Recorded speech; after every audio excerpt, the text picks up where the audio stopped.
Bonjour et bienvenue dans cette neuvième vidéo où nous allons voir l'utilisation de quelques raccourcis clavier et quelques astuces avancées qui vont te permettre de travailler 2 fois plus vite et 2 fois mieux. Certaines de ces astuces sont méconnues, même des utilisateurs expérimentés. Alors, même si tu utilises Word depuis longtemps, tu vas sûrement découvrir des choses nouvelles. Dans un premier temps, nous allons voir quelques raccourcis clavier essentiels. Les raccourcis clavier sont les meilleurs moyens de gagner du temps sur Word. Au lieu de chercher dans les menus, tu appuies sur 2 touches et c'est fait. On a déjà vu beaucoup de raccourcis dans les vidéos précédentes, mais voici un récapitulatif complet des plus importants. Tout d'abord, les raccourcis de base. Comme raccourci de base, on a la création d'un nouveau document. Le raccourci clavier, c'est CTRL plus N. Pour ouvrir un document, je fais CTRL plus O. Pour enregistrer, je fais CTRL plus S. Pour enregistrer sous, j'appuie sur la touche F12. Pour imprimer, je fais CTRL plus P. Pour fermer le document, je fais CTRL plus W. Pour quitter Word, je fais ALT plus la touche F4. Alors, parmi les raccourcis d'édition, on a la fonction couper. Comme raccourci, nous avons ici CTRL plus X. Copier, je fais CTRL plus C. Coller, je fais CTRL plus V. Coller sans mise en forme, je fais CTRL plus la touche majuscule ou la touche Shift plus V. Annuler une action, je fais CTRL plus Z. Rétablir une action, je fais CTRL plus Y. Pour sélectionner tous les éléments qui se trouvent au niveau de mon document, je fais CTRL plus A. Concernant les raccourcis permettant de faire de la mise en forme. Alors, pour appliquer le gras, je peux faire CTRL plus G. Pour appliquer l'italique, je peux faire CTRL plus I. Pour appliquer le souligné, je peux faire CTRL plus U. Pour centrer, je peux faire CTRL plus E. Pour justifier, je peux faire CTRL plus J. Pour appliquer une interligne double, je peux faire CTRL plus 2. Pour effacer la mise en forme, je peux faire CTRL plus espace. Pour naviguer proprement au niveau de mon document, je peux utiliser les raccourcis clavier de navigation, à savoir, pour atteindre le début d'un document, je peux faire CTRL plus début. Pour atteindre la fin du document, je peux faire CTRL plus fin. Pour atteindre le début de la ligne, je peux appuyer directement sur la touche début. Pour atteindre la fin de la ligne, je peux cliquer directement sur la touche fin. Pour atteindre le mot suivant, je peux faire CTRL plus flèche de direction droite. Pour atteindre le mot précédent, je peux faire CTRL plus flèche de direction gauche. Pour atteindre le paragraphe suivant, je peux faire CTRL plus flèche de direction en bas. Pour atteindre le paragraphe suivant, je peux faire CTRL plus flèche de direction du bas. Alors, ne cherchez pas à mémoriser tous ces raccourcis d'un coup. Commencez par les 5 que tu utilises le plus souvent et intègre-les progressivement dans ta façon de travailler. Comme astuce, nous allons voir comment personnaliser la barre d'accès rapide. La barre d'accès rapide, c'est cette barre qui se trouve en haut à gauche de Word. Cette barre peut être personnalisée pour mettre tes commandes favoris à portée de main. C'est une astuce que très peu de débutants connaissent. Ici, au niveau de la barre d'accès rapide, je peux cocher enregistrer automatiquement pour enregistrer automatiquement. Pour enregistrer automatiquement mon document, dans ce cas, il faudra avoir un compte OneDrive. Ici, j'ai la commande créer un nouveau document. Dès que je clique, automatiquement, je crée un nouveau document. Ici, j'ai la commande enregistrer qui me permet d'enregistrer directement. Ici, j'ai la commande retour en arrière ou bien CTRL Z pour annuler. Ici, j'ai la commande établir ou bien CTRL Y. Ici, j'ai la commande imprimer. Dès que je clique ici, j'obtiens l'aperçu d'impression. Alors, la barre d'accès rapide permet d'épingler ici les commandes qu'on a l'habitude d'utiliser fréquemment.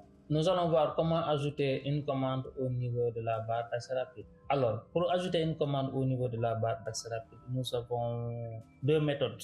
Pour la première méthode, il suffit de cliquer sur n'importe quel bouton du ruban. Par exemple, ici, je vais venir au niveau de modifier la casse. Je vais venir faire clic droit et ainsi j'obtiens l'option ajouter à la barre d'outils d'accès rapide. Dès que je clique cette option, vous le voyez ici, la commande modifier la casse est ajoutée ici au niveau de la barre d'accès rapide. Alors, pour supprimer aussi une commande au niveau de la barre d'accès rapide, il suffit de venir au niveau de la barre d'accès rapide, faire clic droit sur la commande et choisir l'option supprimer la commande et ainsi la commande est supprimée au niveau de la barre d'accès rapide. Pour la deuxième méthode, il faut venir ici au niveau de la flèche personnaliser la barre d'accès rapide. Quand je clique, ici j'obtiens des commandes que je peux ajouter au niveau de la barre d'accès rapide. Par exemple, je peux ajouter la commande nouveau, envoyer un courrier, impression rapide, éditeur, lecture à voix haute, dessiner un tableau, ainsi de suite. Si je veux ajouter d'autres commandes, je n'ai qu'à cliquer sur autre commande. Et comme vous le voyez ici, j'ai la liste de toutes les commandes que je peux ajouter au niveau de ma barre d'accès rapide. Alors, si je veux ajouter une commande, je n'ai qu'à cliquer sur la commande que je veux ajouter, cliquer ici sur ajouter et faire OK. Et comme vous le voyez ici, la commande recherche est ajoutée au niveau de la barre d'accès rapide. Dès que je clique sur la commande, et vous voyez ici, j'obtiens le volet de navigation. Les commandes utiles à ajouter sont les commandes enregistrer, annuler à savoir CTRL-Z ou rétablir, l'aperçu avant impression, créer un nouveau document, orthographe et grammaire, la correction orthographe et grammaire et aussi l'interligne. J'ai aussi la possibilité de réorganiser les boutons au niveau de la barre d'accès rapide. Pour cela, voici la manipulation à faire. Il faut venir au niveau de l'onglet Fichier, Options, barre d'outils d'accès rapide et voici les commandes que j'ai ajoutées au niveau de mon bouton d'accès rapide. Maintenant, je peux cliquer sur n'importe quelle commande et voici les flèches descendre ou bien la flèche monter pour monter d'un niveau ou bien descendre d'un niveau pour réorganiser.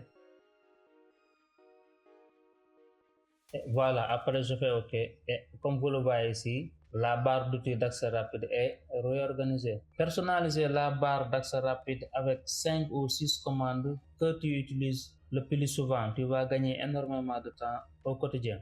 Nous allons voir maintenant l'utilisation de la fonction presse-papier. Microsoft Word peut mémoriser jusqu'à 24 éléments copiés en même temps. C'est le presse-papier multiple et c'est une fonctionnalité qui est très pratique. Pour utiliser la fonctionnalité presse-papier, il faut venir ici au niveau de l'onglet Accueil. Cliquez ici sur, au niveau du groupe presse-papier, cliquez sur la petite flèche à côté et ainsi j'obtiens le volet presse-papier qui s'ouvre ici à gauche. Alors, comment l'utiliser?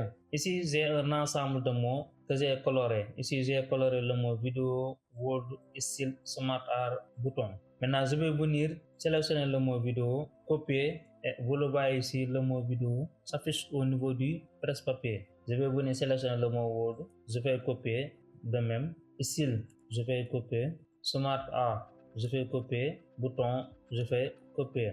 Maintenant, ici, j'ai la possibilité de coller tout. Donc, quand je vais venir sélectionner ici, faire coller tout, et voici tous les mots que j'ai copiés sont collés en même temps.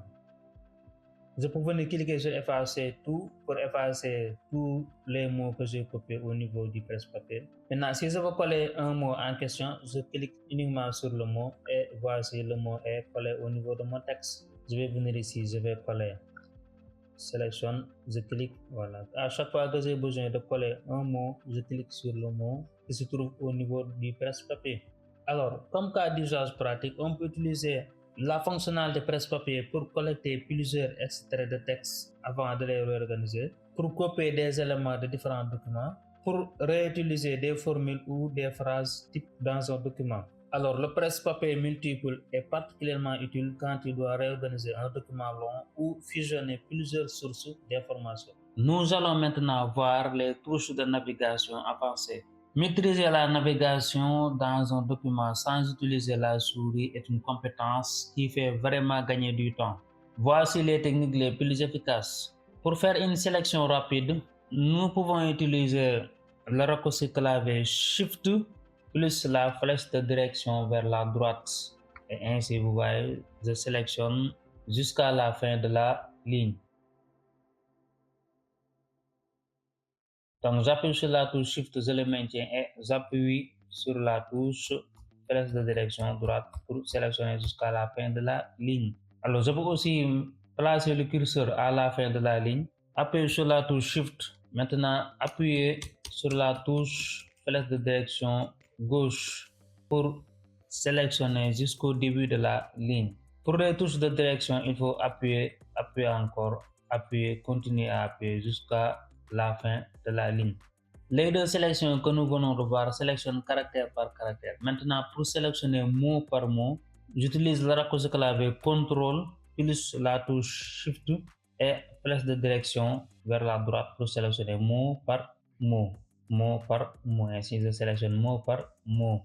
Alors, dans le sens contrôle aussi, Shift, CTRL, flèche de direction vers la gauche et ainsi je sélectionne mot par mot. Maintenant, pour sélectionner directement la ligne ou bien le paragraphe, je peux venir ici au niveau du début de la ligne ou bien du paragraphe, appuyer sur la touche Shift, cliquez ici à la fin de la ligne et comme vous le voyez, la ligne entière est sélectionnée. Pour le paragraphe aussi, c'est la même chose. Je place le curseur au niveau du début du paragraphe. Je maintiens la touche Shift et je clique ici à la fin du paragraphe et comme vous le voyez, le paragraphe est sélectionné directement. Alors, pour effectuer une suppression rapide, je peux appuyer sur la touche supprimer du clavier. Cette touche permet de supprimer le caractère à droite du curseur. Ici, j'ai placé mon curseur devant les vidéos. Quand je vais appuyer sur la touche supprimer, vous voyez les caractères qui se trouvent à droite du curseur sont effacés. Avec la touche supprimer, on supprime les caractères qui se trouvent à droite du curseur. Maintenant, je vais venir ici placer mon curseur après les vidéos, juste après les. Pour effacer les caractères qui se trouvent à gauche, j'utilise la touche retour en arrière ou backspace et ainsi, vous voyez, les caractères qui se trouvent à gauche du curseur sont effacés. Alors, pour supprimer un mot entier qui se trouve à droite, j'utilise le raccourci clavier CTRL plus la touche supprime et voici. Le mot qui se trouve à droite du curseur est supprimé. Ainsi, je peux supprimer mot par mot. De la même manière aussi, si je veux supprimer mot par mot, à partir de la gauche, je fais CTRL, la touche retour en arrière ou backspace. Ainsi, je supprime mot par mot. Voilà pour les suppressions.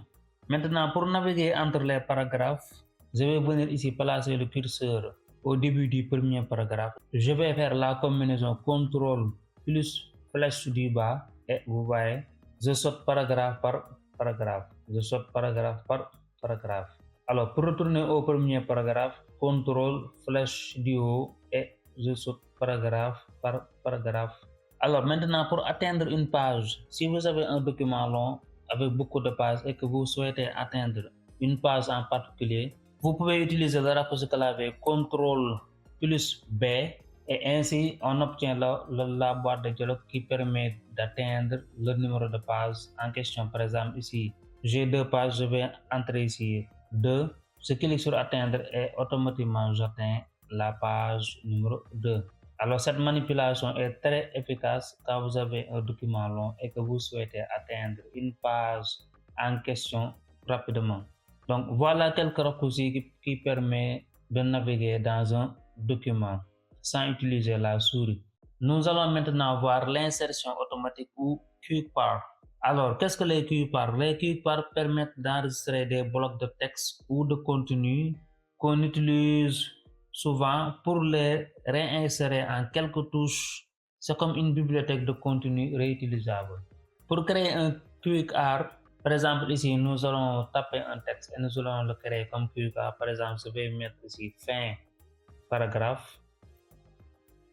Je peux venir faire quelques mises en forme.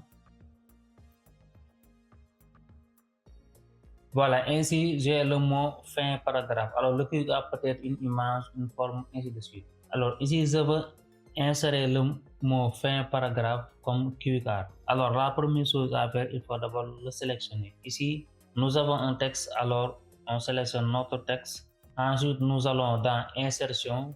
Ici au niveau du groupe texte, j'ai ici l'icône explorer les composants Quick Art. Je clique sur la flèche à côté et ainsi j'obtiens le bloc Quick Art. Parmi les options, j'ai l'option insérer automatiquement. J'ai aussi l'option propriété du document. J'ai aussi l'option champ, l'option organisateur de blocs de construction et l'option enregistrer la sélection dans la galerie de composants Quick Art. Alors, je clique sur cette option enregistrer la sélection et ainsi j'obtiens cette boîte de dialogue.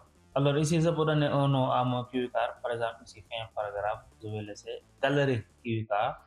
Alors ainsi, je peux changer galerie, par exemple, pour le mettre pied de page, page de garde, ensuite, maintenant, je vais laisser quick art. Catégorie, ici, je peux venir changer la catégorie ou créer une catégorie. Description, ici, je peux venir faire une description. Insérer uniquement le contenu, insérer le contenu dans son paragraphe, insérer le contenu dans sa propre page. Alors, tout ça sont des réglages que je peux faire. Ensuite, pour valider, je vais cliquer sur OK. Et ainsi, mon quick art est enregistré. Maintenant, pour insérer le quick art, par exemple, je vais venir ici au niveau du paragraphe numéro 2 pour insérer le quick art. Alors, toujours dans l'onglet insertion, quick art est, comme vous le voyez ici, au niveau du bloc, j'ai mon quick art. Il suffit tout juste de cliquer sur le quick art et le quick art est ainsi inséré au niveau de mon paragraphe. Je peux venir ici, même chose au niveau du paragraphe numéro 3 et voilà, directement le quick art est inséré au niveau de mon paragraphe. Pour insérer le quick art, je peux aussi venir saisir le nom. Par exemple, ici, je peux mettre fin. Et pour compléter, je peux utiliser la touche F3. Voilà, et ainsi le quick art est inséré au niveau de mon document. Alors, les quick art sont utilisés pour les formules de politesse complètes pour les emails, les en-têtes de documents avec logo et coordonnées, les clauses juridiques répétitives et les signatures professionnelles. Donc, si tu rédiges souvent les mêmes types de documents, les quick art vont te faire économiser des dizaines de minutes par semaine. Nous allons maintenant voir ce qu'on appelle les modèles de documents. Qu'est-ce qu'un modèle de document? Un modèle de document est un document qui est préconçu avec une mise en forme et une structure déjà prête. Au lieu de tout créer de zéro, tu pars d'une base existante, tu n'as plus qu'à remplir le contenu. Dans Microsoft Word, nous avons des modèles qui sont déjà prédéfinis. Alors, pour avoir les modèles, rien de plus simple, je vais venir au niveau de fichier, nouveau, et ici, je vais descendre, et voilà, ainsi j'obtiens les modèles. Ou bien au niveau de accueil, ici j'ai autre modèle, je clique sur autre, j'ai les modèles ici, je peux cliquer sur autre modèle et ainsi j'obtiens les modèles. Et les modèles ici sont classés en catégories. J'ai la catégorie professionnelle, donc pour éditer des documents professionnels, j'ai la catégorie carte. Pour éditer des cartes, j'ai la catégorie prospectus, catégorie lettres, catégorie éducation, CV et fête. Ainsi, vous pouvez cliquer sur une catégorie et choisir le modèle qui vous convient. Ou bien, je peux venir ici au niveau de la barre de recherche, rechercher un modèle en question. Par exemple, ici, je peux venir cliquer sur le modèle lettre professionnel. Je fais entrer pour valider. Et ainsi, j'obtiens des modèles de lettres. Maintenant, si je veux créer un document à partir d'un modèle, je sélectionne le modèle en question et j'obtiens cette barre de dialogue et je clique directement sur créer. Et ainsi, un document est créé à partir du modèle que j'ai choisi. Comme vous le voyez sur notre société, je peux effacer et mettre un nom de société, par exemple HLB Society, rue, je peux mettre Grand Dakar, code postal, je peux mettre par exemple 11 000. Et comme vous le voyez, toutes ces informations sont modifiables. Je peux venir ici, mettre mon logo, voilà, changer le nom du destinataire, titre ici. Donc tout ça, ce sont des informations qui sont modifiables. Après avoir modifié les informations, en fonction des informations que vous voulez entrer, je clique uniquement sur fichier, enregistrer sous, choisir l'emplacement et enregistrer mon document. Et ainsi, un document est enregistré en fonction du modèle que vous avez choisi. Nous avons la possibilité de créer notre propre modèle. Pour créer notre propre modèle, par exemple, ici, on a créé un CV et nous voulons l'enregistrer comme modèle.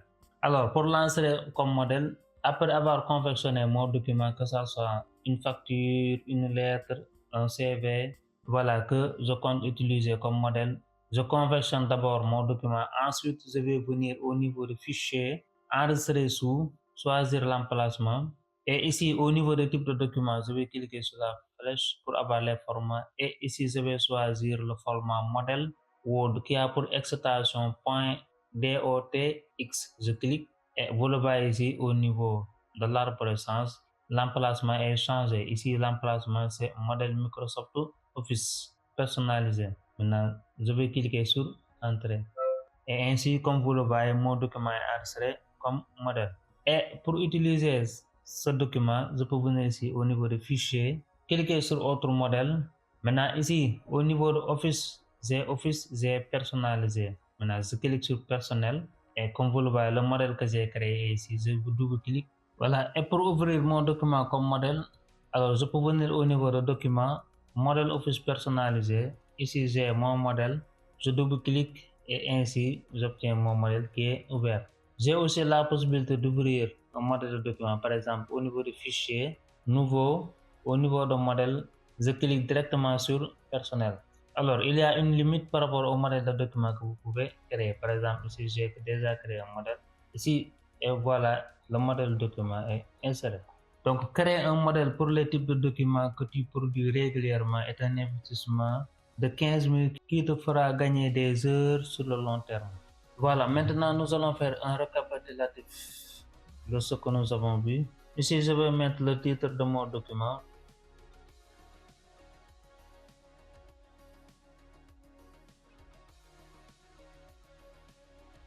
Je sélectionne mon titre, je vais cliquer sur titre 1 pour appliquer.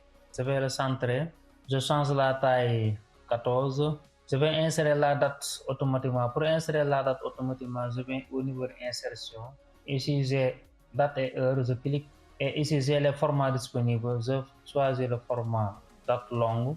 Je fais OK. Ainsi, la date est insérée au niveau de mon document. Je vais faire un saut de page pour aller à la page suivante. Je fais CTRL Entrée et ainsi j'accède directement à la page suivante. Je vais saisir ici table de matière. Table de matière. Alors, je vais le sélectionner. Je vais appliquer le titre 1. Je vais insérer encore un saut de page en faisant CTRL Entrée. Je vais mettre chapitre. Alors, voici 3 chapitres. Maintenant, je sélectionne chapitre titre 1. Je sélectionne chapitre titre 1. Je vais venir insérer ici les sous-chapitres. Alors, je vais venir appliquer les styles titre 2 pour mes sous-titres. Je sélectionne traitement de texte, titre 2, mise en forme, titre 2, mes astuces, titre 2, raccourci, titre 2. Maintenant, je vais venir au niveau de mon premier chapitre et insérer une image. Alors, je vais venir insérer l'image après le premier paragraphe. Alors, je sélectionne ici à la fin du paragraphe, insertion, image, je clique sur image en ligne. Je fais la recherche ici, je vais rechercher vidéo par exemple. Alors, voici une image que je vais sélectionner. Je vais cliquer sur insérer. Et voilà, l'image est insérée. Alors, je vais changer l'habillage, le redimensionner.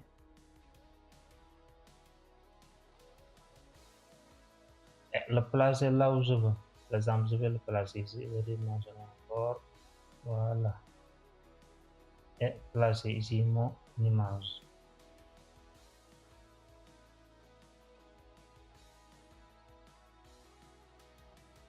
Alors, je vais venir au niveau du deuxième chapitre, insérer un tableau, insertion, tableau. Donc, je peux dire ici, par exemple, ordinateur. Je peux mettre ici périphérie,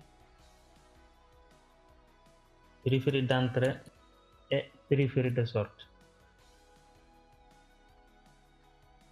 Voilà, je peux sélectionner, venir ici au niveau et changer la mise en forme de mon document. Ensuite, je vais venir au niveau de l'entête. Je double-clique sur la marge supérieure ou bien venir au niveau de insertion, en-tête, mettre ici par exemple formation Word. Et au niveau du pied de page, je vais venir insérer un numéro de page du bas et choisir celui-là. Après, je vais venir au niveau du menu en-tête pied de page, cliquer sur fermer. Le premier style de paragraphe normal. Alors, je vais venir sélectionner ces paragraphes, mettre une liste de plus.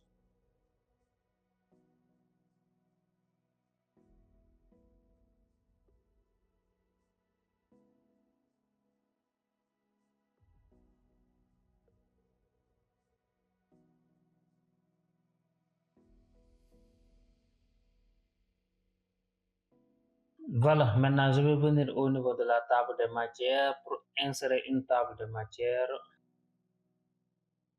Pour cela, au niveau de l'onglet de référence, table de matière automatique, et voici la table de matière. Voilà, je viens de confectionner un document simple d'après les notions qu'on a vues. Alors, après avoir terminé votre travail, venir sur enregistrer, enregistrer sous, choisir l'emplacement, donner un nom à votre fichier. choisir le format doc.x si vous voulez le laisser sous format Word, ou bien dérouler la liste des formats et choisir PDF si vous voulez l'enregistrer en tant que PDF. Et maintenant, cliquez sur enregistrer. Si vous voulez l'exporter aussi, cliquez sur fichier, exporter et cliquez sur PDF. Et voilà, ainsi, vous pouvez exporter votre document en PDF. Cliquez sur publier. Voilà, on arrive à la fin de cette série complète sur l'introduction de Microsoft Word. Nous avons vu la découverte de l'interface, la mise en forme du texte, la mise en forme des paragraphes, l'insertion des images et tableaux, la mise en page du document, les styles et le plan du document, la correction et la vérification, l'enregistrement, l'export et l'impression. Et nous avons aussi quelques raccourcis clavier et quelques astuces pour aller plus vite. Maintenant, dans les prochaines vidéos, nous allons utiliser les notions qu'on a vues pour résoudre des exercices de mise en page concrètes afin de consolider les notions apprises.